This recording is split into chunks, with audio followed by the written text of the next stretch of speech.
The guy showed up to town with a huge container of Lucky Ramen. Everybody's been calling him Ramen Jack. A man shouts from the makeshift bar. Where the hell did he find that much ramen? Sheesh. Carrot was super impressed too. All he wanted for it was a place to stay. Gotta make you wonder, how bad is it out there that you'd trade that much food just for a place to stay? Bad enough. I'm glad to be a dredger man. The man responds before hammering his shot of whiskey into the back of his throat. The three-colored fabric of the bar's entrance flaps aside, and Lucy and Garrett enter, taking their normal spot at a little wooden table the bartender reserves for them. The bartender pours them each a shot and leaves the bottle at the table. They each pound back several shots before anything is even said. The other patrons at the bar, that's barely more than a shelf and enough pleated metal panels for a structure, share occasional glances toward Lucy and Garrett's silence. Lucy groans about having to pull parts from the third soundtrack to fix the second, and that until they find a lucky cache of parts, the third soundtrack is just a pile of parts for the other two. Garrett's not really bothered by this, and Lucy presses that they need all three. She lifts off the dredgers that use the same parts and argues that the soundtracks are more useful. Dredgers are vehicles built from scrap and inefficient solar panels that pull a net sieve behind them to pull parts out of the desert floor. The parts they rake out of the desert floor are usually pretty weathered from their stay in the grinding sand, and their biggest operating cost is the water to keep the crews hydrated as the dredgers travel on their several day-long voyages in the sun. People in town that operate the dredgers keep detailed maps of where they have and haven't dredged, and which areas have the best yields, and which are worth second visits. Occasionally they bring back pretty useful parts, but often it's just stuff that can only be used as building materials. Most of the buildings in town, including the bar, are made from materials that have been dredged up. Garrett's hopeful that the dredgers will pull up enough material to finish the wall around town, and maybe even fix the soundtracks, but Lucy presses him to get explorers out to find more ruins. They bicker about the risks, and Garrett ends the conversation by saying that they're better off digging out the sand ship, which probably has the best salvage they'll ever find, than risking anyone on the unknown ruins. In a worst-case scenario, they may need everyone in town close by to defend the sand ship.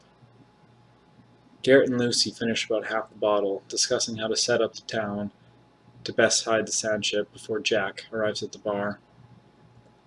Jack crosses in through the fabric and scans the bar's patrons, crossing past them all to sit down at Garrett and Lucy's table. We have a lot of extra clothes in the warehouse. You could have taken whatever you needed, rather than wear those torn-up rags, Lucy criticizes about Jack. Quite literally, about the torn-up rags over Jack's left arm and shoulder. It's a scavenging thing, Jack defends. I'm going to keep on scavenging. Garrett drinks and replies, Where's next then? Here, Jack responds. I want to be the first one into that sand ship. I can't give you scavenging rights to anything you find. It's for everyone, Garrett says as he pours Jack a shot. I don't need scavenging rights for everything. Just one thing, Jack says. Only one thing?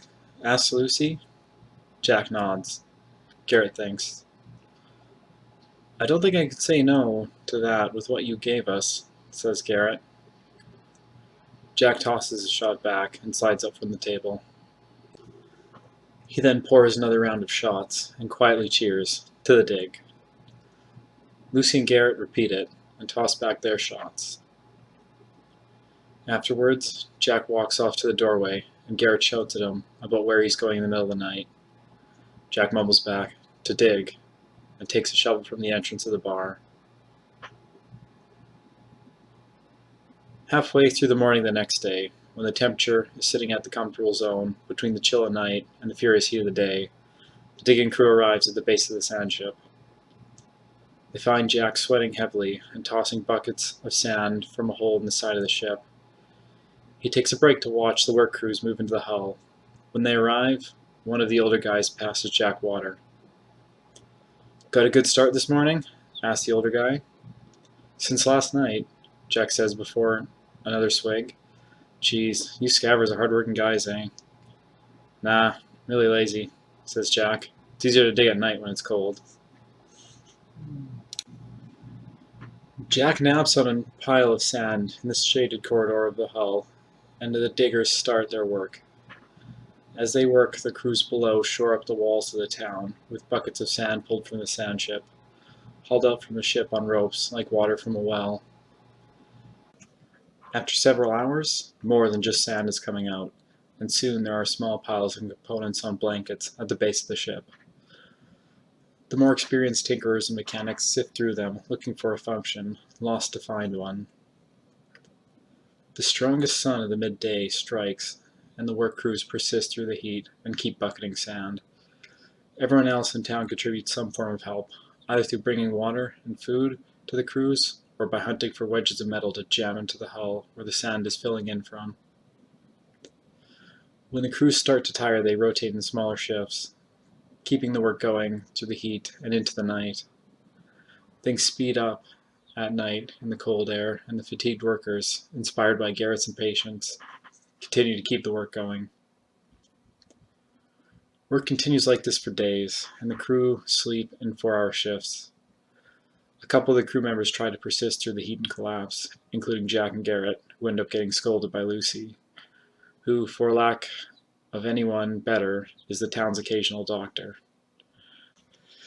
She banishes them both to the shade with bottles of water, a resource that's getting pretty rare. Jack and Garrett discuss the water situation, and while Jack argues that they need to slow things down and only work during the night, Garrett drives that with any luck the town's dowsers will find a water source soon enough. A few days later, when the dowsers fail to find anything, Lucy sets to work.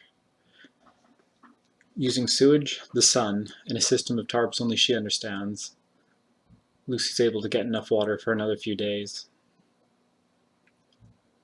Hope fades from Lucy when she shares her concerns with Jack and Garrett about their priorities, and with water reserves empty, she makes a practical argument.